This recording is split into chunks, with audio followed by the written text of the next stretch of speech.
On the third day of the Big Sky tournament, the quarterfinal round concluded.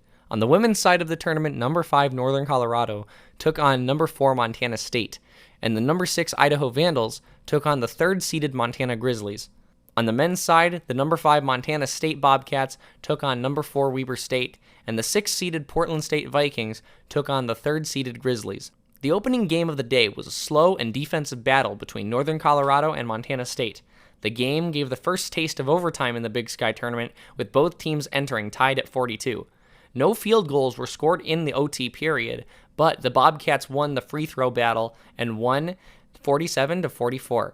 Their reward is a matchup with number 1 seeded Eastern Washington. In the last women's quarterfinal game, the Montana Grizzlies mauled their way to a 73-61 victory over the Idaho State Bengals. The Grizzlies led by as much as 21 in the third quarter.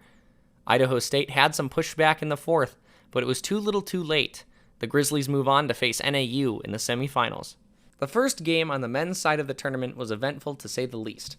Weber State led by 12 points early in the second half, but a shocking run of 14 straight shots made by Montana State brought their lead up to 16 late in the game. Weber fought back, but lost 91-82 in what could be likely NBA draft pick Dylan Jones' final game with the program. Montana State will take on the Sacramento State Hornets in the semifinals.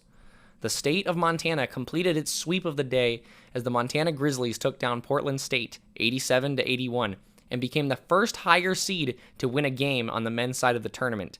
The Vikings hung with the Grizzlies throughout most of the game, but couldn't get over the hump to take a meaningful lead. These matches set up a potential double brawl of the wild in the championship games. From the Big Sky Tournament in Boise, Idaho, I'm Tony Bracha, CAF Sports.